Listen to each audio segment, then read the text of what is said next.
तुभ्यं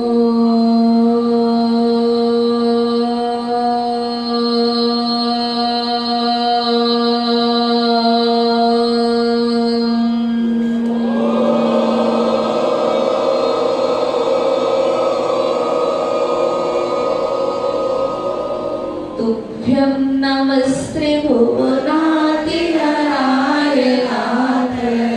तुभ्यं नमस्ते कमलभूषणाय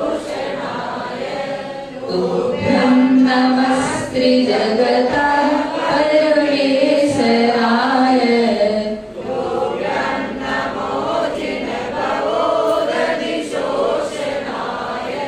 तुभ्यं नमो जिनभवोदधिशोषणाय तुभ्यं नमो जिनभवोदधिशोषणाय।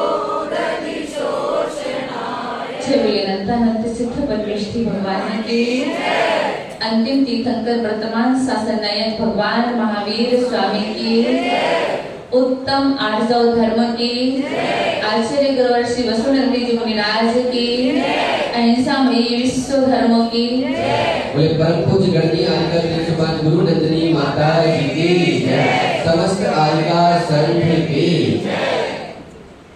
अपन सभी ने 10 दिनी पाठशाला में पहले दिन क्रोध को जीता था, उत्तम क्षमा को अंगीकार किया था और दूसरे दिन हमने वृक्षों को देखकर, फल से लदे हुए वृक्षों को देख करके विनम्र होना सीखा था, झुकना सीखा था। आज का दिन उत्तम आर्जव का दिन है। आप जानते हैं जो सर्प होते हैं वो बाहर टेढ़े मेढ़े चलते हैं, परंतु जैसे ही अपने बिल में प्रवेश करते हैं तो एकदम सीधे हो जाते हैं। उसी प्रकार संसारी प्राणी संसार में टेढ़ा मेढ़ा चलता है, परंतु जब उसे आत्मवह में प्रवेश करना पड़ता है तो एकदम सीधा होना पड़ता है। जब तक हम सीधे नहीं होंगे तब तक अपनी आत्मा में प्रवेश नहीं कर पाएंगे। तो आज सीधे होने का दिन है। लोग बोलते हैं माता जी पंचों काल है, सीधे जितने भी वृक्ष होते हैं सारे के सारे कट जाते हैं, टेढ़े वृक्ष खड़े रहते हैं। पर ध्यान रखना, सीधे वृक्ष जो कटते हैं ना वो अपनी अमिट छाप छोड़ करके जाते हैं। उनके माध्यम से सोफा सेट पलंग इत्यादि बन जाते हैं, परंतु जो टेढ़े वृक्ष होते हैं कटते हैं और जल करके राख हो जाते हैं। हम आपको यही बोल रहे हैं, भले आपको ऐसा लगता है पर सीधेपन में बहुत कुछ हासिल कर लोगे, जो आप पाना चाहते हैं उसको पालोगे, परंतु टेढ़ेपन में छल कपट की नीति अधिक समय तक नहीं चलती। और मुझे लगता है कि हमने उत्तम क्षमा को और कहना चाहिए मार्दव धर्म को भी हम छल से अपना सकते हैं। मुझे लगता है आज का व्यक्ति का जहां पर भी स्वार्थ शुद्ध होगा तो क्षमा याचना कर लेगा, जहां उसको झुकने की आवश्यकता होगी झुक जाएगा।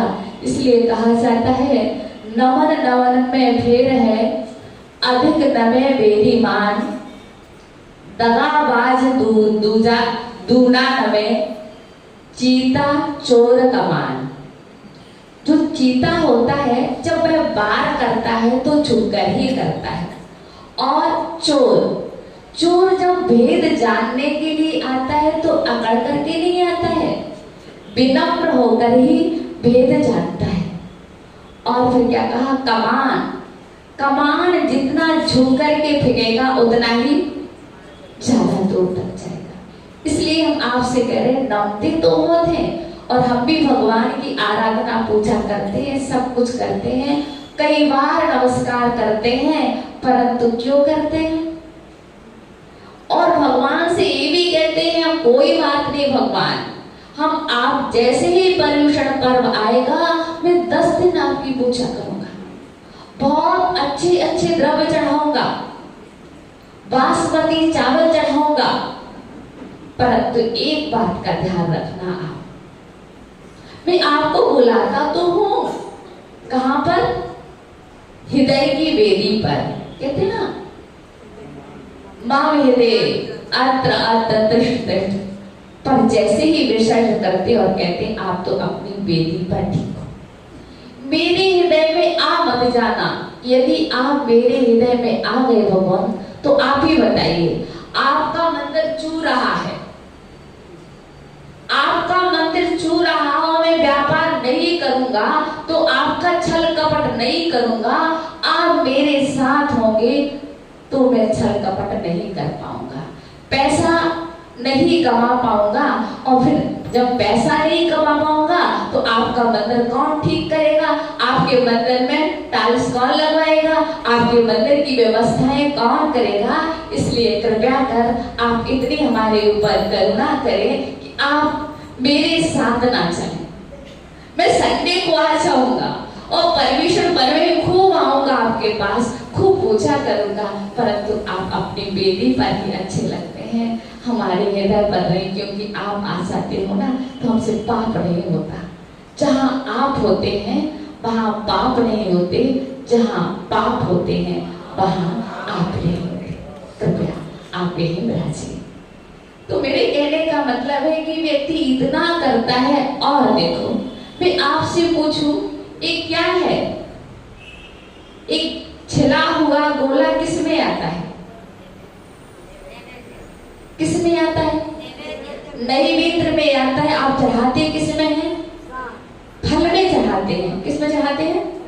फल में चढ़ाते हैं। क्यों? या आपको जानकारी ही नहीं है, या फिर आप चढ़ाते ही हैं। छिला हुआ गोला किस में आता है? नैवेद्य में आता है, और शाबत श्रीफल में आता है। परंतु हम क्या करते हैं, मुझे ये लगता है कि पता नहीं हम भक्तों के अंदर वो चीजें हैं, मंदिर के चावल अलग होते हैं, मंदिर की बादामें अलग होती हैं, और अपने घर की बादामें अलग होती हैं। सोचिएगा, कम से कम भगवान के दरबार में आकर के, मैं हमेशा कहती हूँ, अन्य क्षेत्रे कृतं पापम धर्म क्षेत्रे वैश्यति, धर्म क्षेत्रे कृतं पापम पञ्चमे भविष्यति। अपन मंदिर में आकर छल कपट तो ना करें। देखिए, आपको पता होगा कि वह सुदामा के बारे में पता होगा। सुदामा और श्री कृष्ण जी दोनों फ्रेंड थे, मित्र थे। दोनों कहाँ गए? जंगल की ओर गए। ठंडी का मौसम था, तो ठंडी का मौसम था, और ठंडी के मौसम में भूख ज्यादा लगती है, गर्मी के मौसम में प्यास ज्यादा लगती है, और ठंडी के मौसम में भूख ज्यादा लगती है। तो श्री कृष्ण जी ने सुदामा से कहा, क्यों, कुछ लाए हो क्या? नहीं, कुछ तो नहीं लाया, कुछ भी नहीं लाया। खाने को कुछ नहीं लाया? नहीं, कुछ नहीं लाया। फिर थोड़ी देर बाद जैसे ही आवाज आने लगी, चना सुदामा जी कट-कट कर रहे थे, तो उन्होंने कहा, आवाज तो आ रही है। नहीं नहीं, ये आवाज दांतों की आ रही, ठंडी पड़ रही ना, तो क्या है, दांत कटकटा रहे हैं, इसलिए आवाज हो रही है। और कहते ना, मित्र से गुरु से कपट, मित्र से चोरी, कह हो निर्धन, कह हो गोरी। कभी भी मित्र से चोरी नहीं करना चाहिए, और गुरु के संग कपट नहीं करना चाहिए। इसलिए कहा जाता है, जब शिष्य गुरु के पास आलोचना करने जाता है तो कैसे जाता है? पर छोटा सा बालक जो कहने योग्य बात भी कह देता है और ना कहने योग्य बात भी कह देता है। जैसे कि मैं समझती हूँ, छल कपट की परिभाषा बच्चों को कौन सिखाता है? माँ बाप कहेंगे, कोई आया और आपको उससे मिलना नहीं है, तो बच्चे से क्या कहेंगे? उससे बोल देना, पापा जी घर पर नहीं है। तो वह भी बोल देगा कि पापा जी कह रहे थे, पापा जी घर पर गए। बच्चा इतना इजी होता है, इतना सरल परिणामी होता है, इतनी भद्रता उसके अंदर होती है। इसलिए कहा गया जब भी गुरु के पास जाओ तो बड़े बनकर नहीं, लघु बन करके जाओ। कैसे जाओ? लघु बन करके जाओ और छोटा बच्चा बन करके जाओ। जैसे बच्चा अपनी सारी बात कह देता है, उसी प्रकार से हमें गुरु से आलोचना करना चाहिए। किस प्रकार से आपकी गलती घटित हुई, किस प्रकार से आपके द्वारा गलती हुई, ज्यों की त्यों कह देना। उसमें नमक मसाला नहीं मिलाना, उसमें कमती बढ़ती नहीं करना। आप क्या सोचते हो, यदि भगवान मेरे पास होंगे तो मैं मिलावट नहीं कर पाऊंगा, परंतु हम उसके आगे ही हैं। हम भगवान के लिए मिलावट कर देते हैं। क्या करते हैं? यहाँ के लोग तो बहुत अच्छे हैं, यहाँ की बात नहीं करते। कई जगह क्या करते हैं, काली मिर्च में भी पपीते के बीज मिला देते हैं। यहाँ पर तो किसी का ऐसा व्यापार ही नहीं है। लेने के बाद अलग रखते हैं और देने के बाद अलग रखते हैं। ये सब किस में आएगा?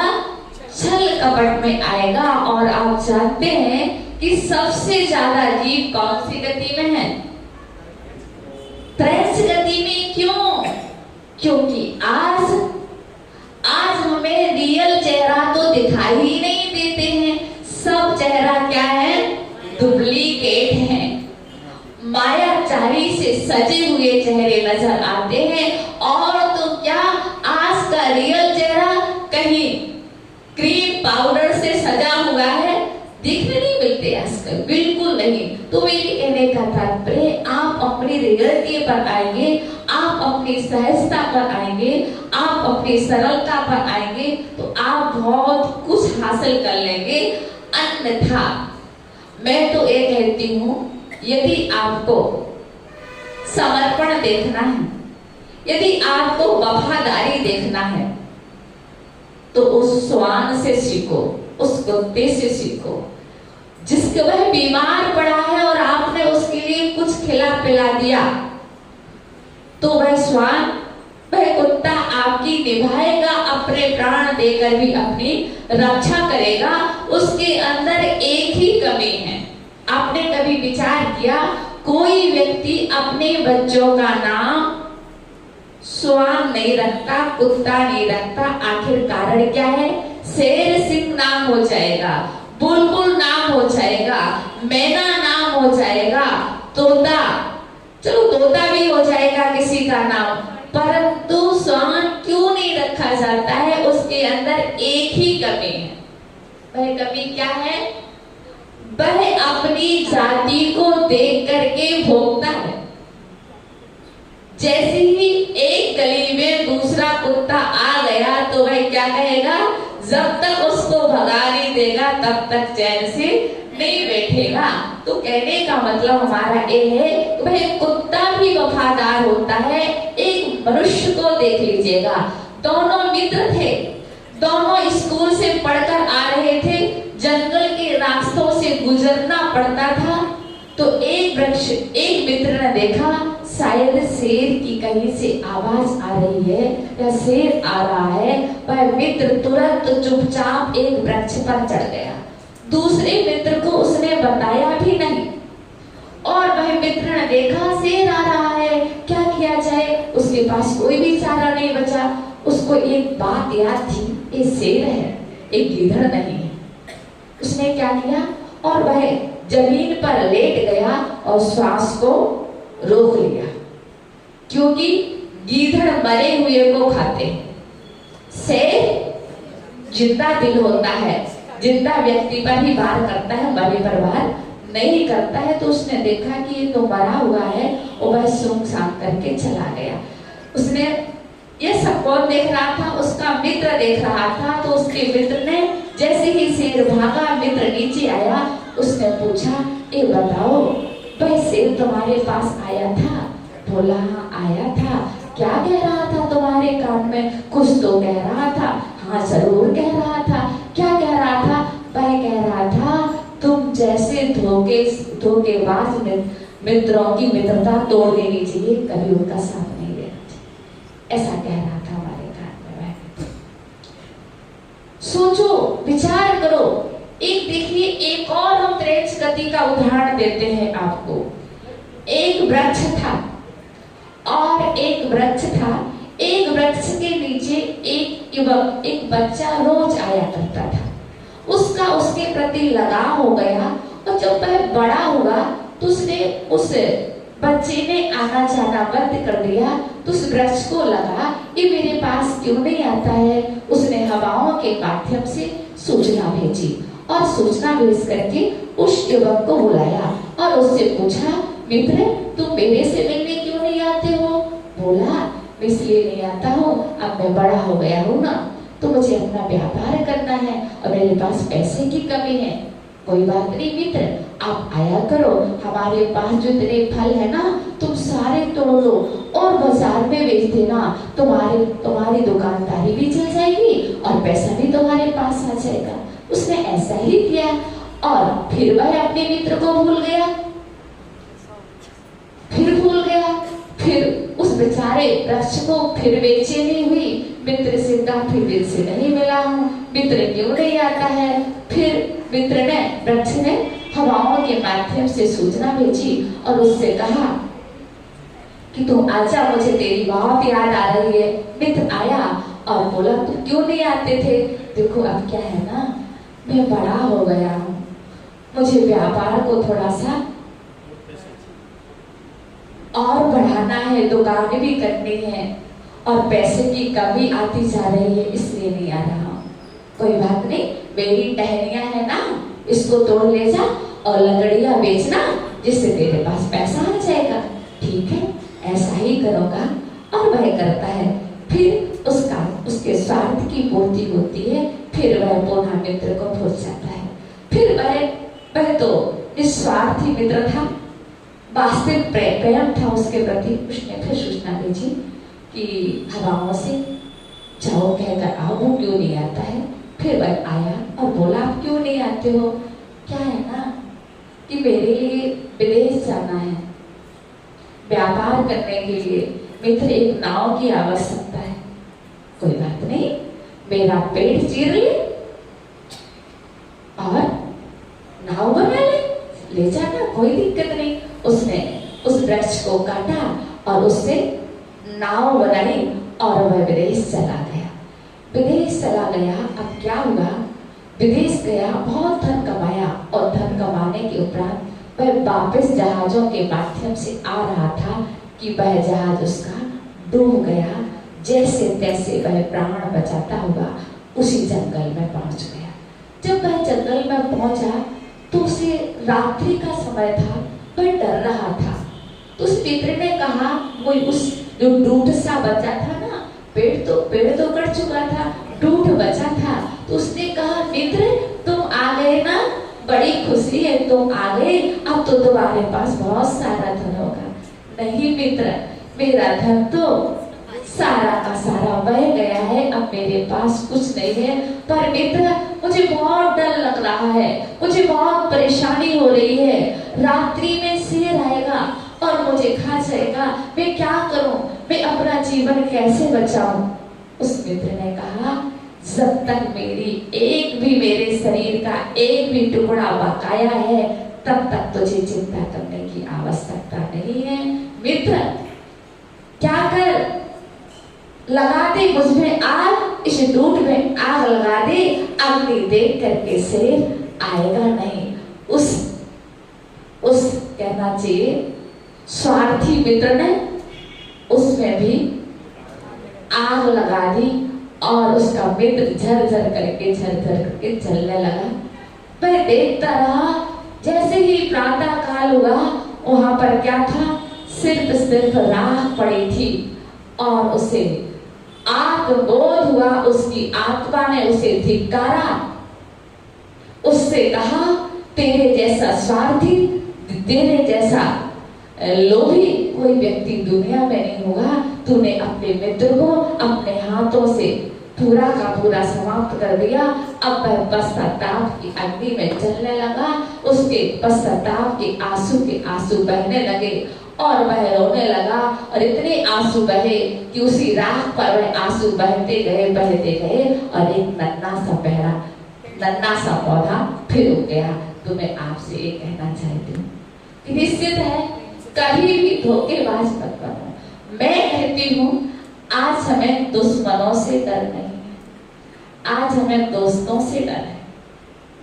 दुश्मन तो सामने से वार करता है पर मित्र पीछे से वार करता है। वो कहते ना मुंह में राम बगल में छुरी, इस प्रकार की कहावत चरितार्थ हो जाती है। हमें भगवान जो हमारे नजदीक मित्र रहते हैं उनसे बचाए। उनसे बचना बहुत मुश्किल है। दुश्मनों से तो मैं बच लूंगा और अपनों से तो आप ही बचा सकते हो। तो कहने का तात्पर्य मेरा ये कि आप समझने की कोशिश करें हम आर्जव धर्म हमारे अंदर कैसे आए और मायाचारी के माध्यम से। आज कहते हैं माया प्रज्ञोनस्य, मायाचारी के माध्यम से हमें ट्रेन से गति मिलती है। मायाचारी के माध्यम से हमें स्त्री पर्याय में जन्म लेना पड़ता है। ये कहा जाता है कि मायाचारी ऐसा नहीं है स्त्री वर्ग में ही होती है, पुरुष वर्ग में भी मायाचारी होती है, परंतु उनके लिए यदि स्त्री पर्याय की प्राप्ति हुई है तो कहीं ना कहीं मायाचारी का फुट रहा है तभी वह स्त्री बने हैं। तो और भी ध्यान रखना कि हमारे अंदर हमें कैसा होना है। आपके यहाँ वाद्य यंत्र रखे हैं, ढोलक भी है और कहीं पर बांसुरी भी होती है। तो ढोलक एक लहजे की उसमें शिकायत करती है कि मैं भी वाद्य यंत्र हूँ और तू भी वाद्य यंत्र है, पर लोग मुझे पीटते हैं और तुझे प्यार करते हैं, ओठों पर लगाते हैं। आखिरकार कारण क्या है? उसने कहा ये मंदिर जी है, ये भगवान का दरवाजा है, यहाँ पर पक्षपात नहीं होता। बस गलती तुम्हारी इतनी है तुम सब कुछ अपने पेट में रखे रहती हो और मैं सब कुछ दिखाई देती हूँ।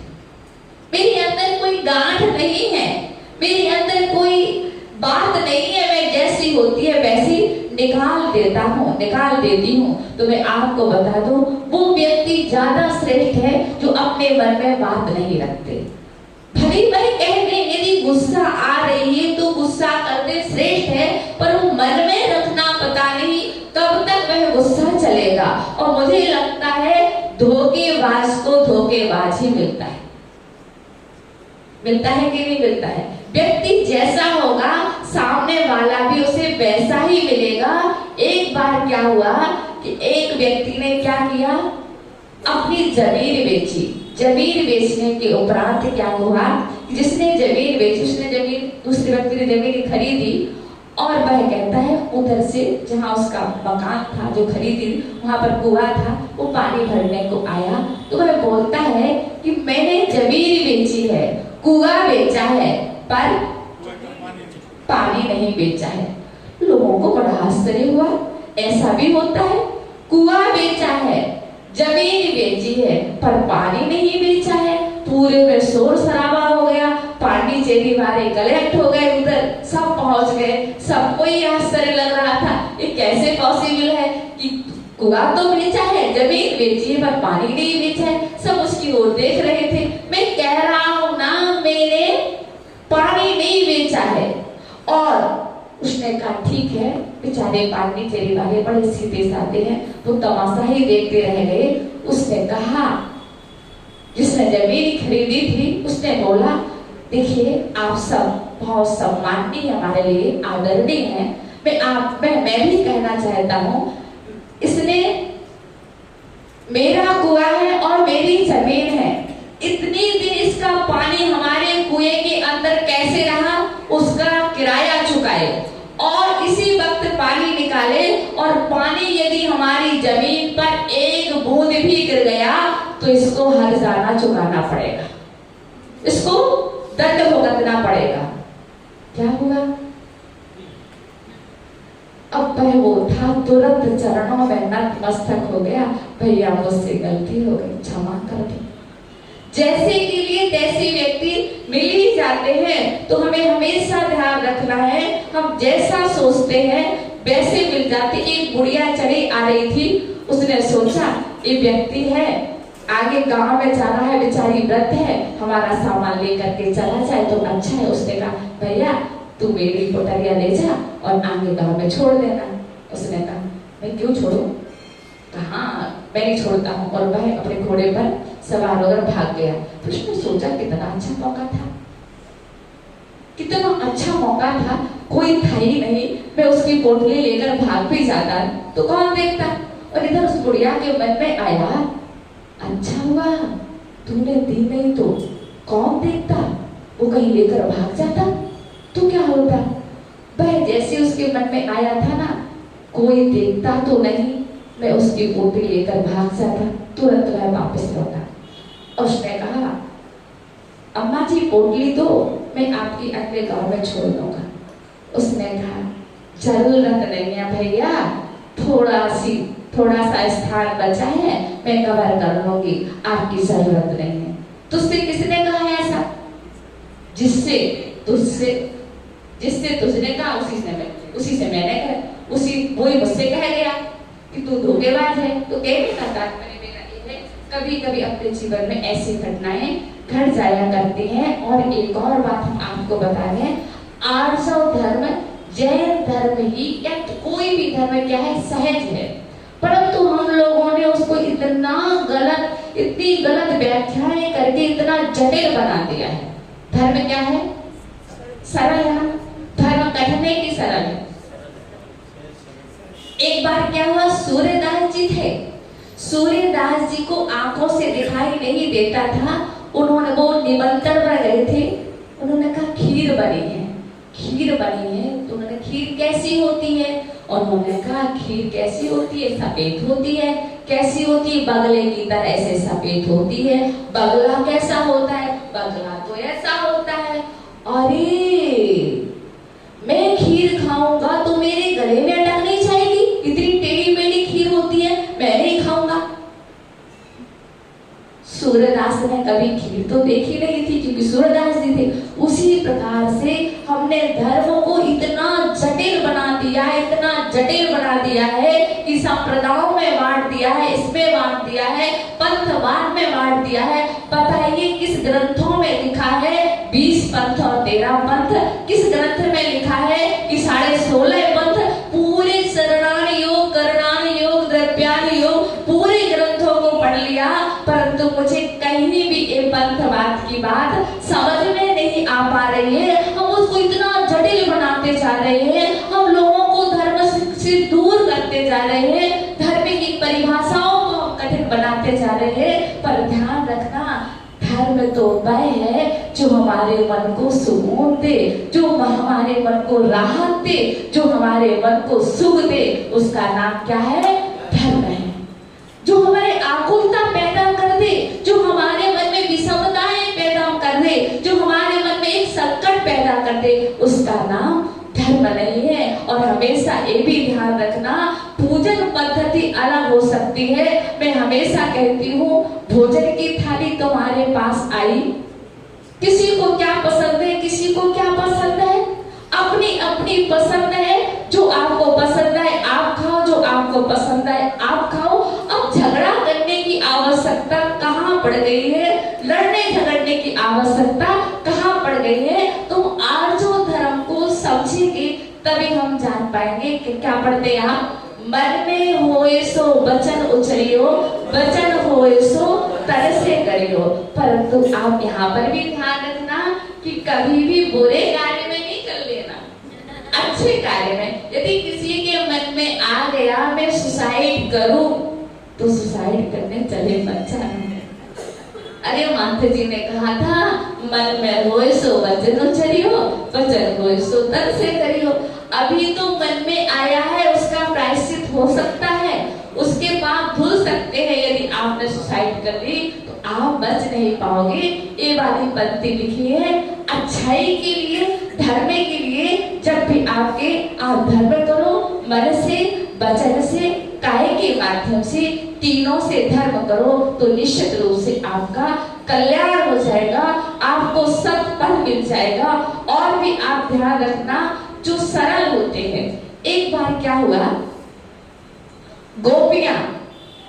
गोपियां बांसुरी को देख करके जल भून गई। क्यों जल भून गई?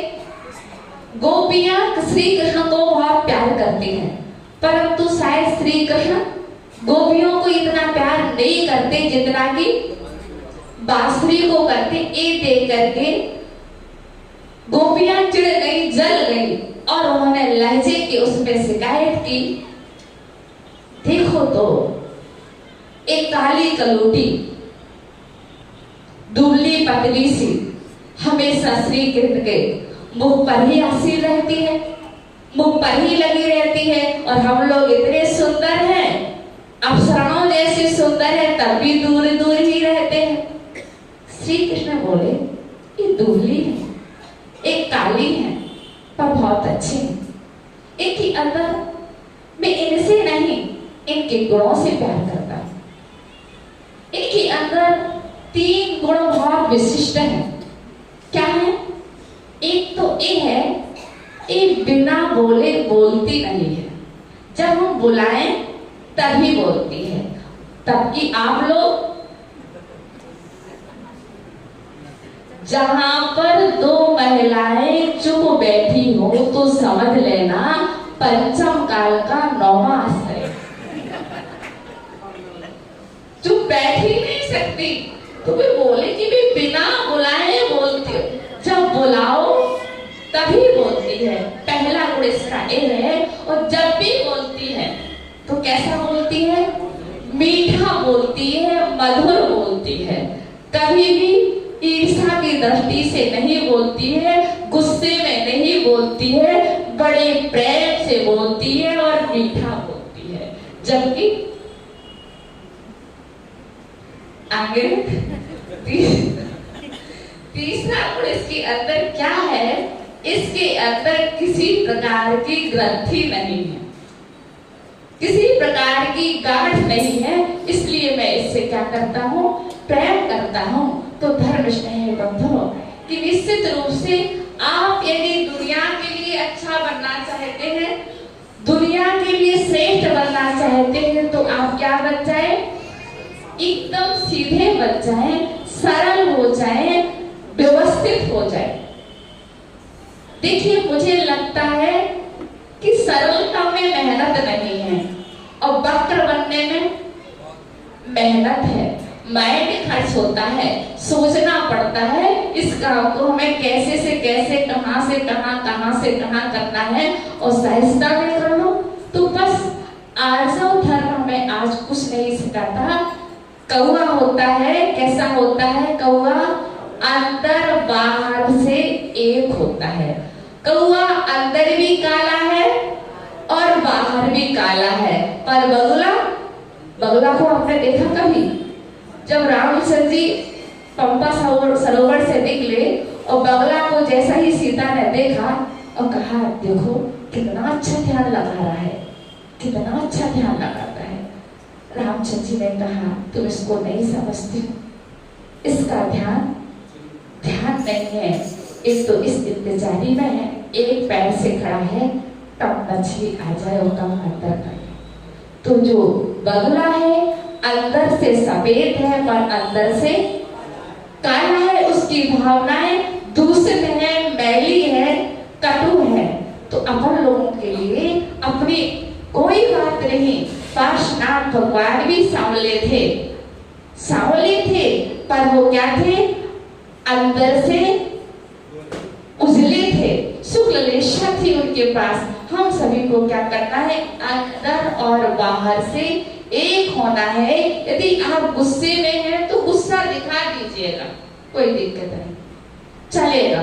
परंतु आप जो चेहरा बना करके बैठते हैं या कोई आ रहा है तो आपकी सामने की मुद्रा कुछ हो जाती है और कोई चला गया तो कुछ हो जाती है। पूजा करने की पद्धतियां चेंज हो जाती है, सब कुछ करने की पद्धतियां चेंज हो जाती हैं। वो ही छल कपट है और उसी से हमें बचना है।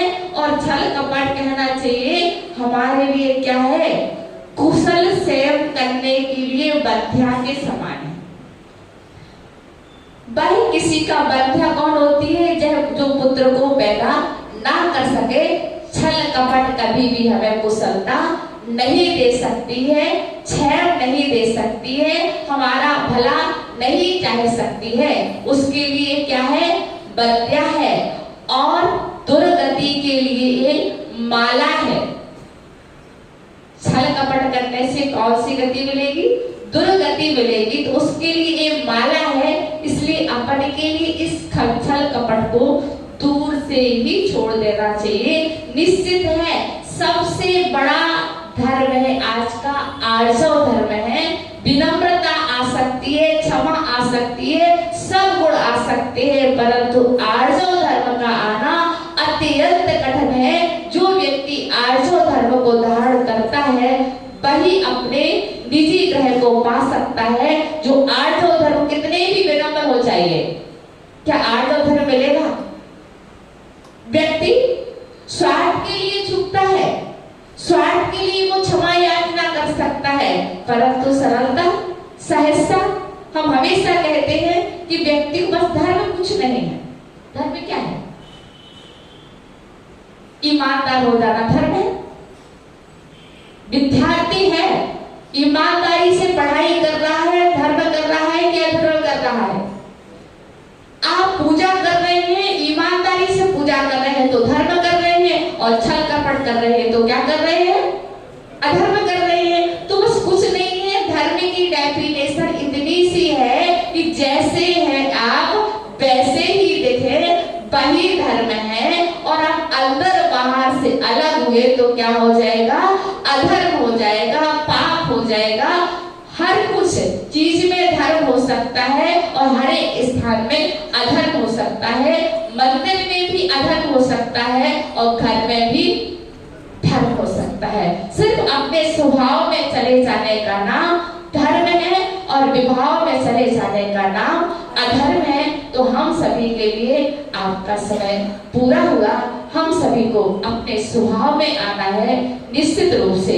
यदि आपको मुक्ति की मंजिल को प्राप्त करना है तो सहजता से प्राप्त होती है, वक्रता से नहीं।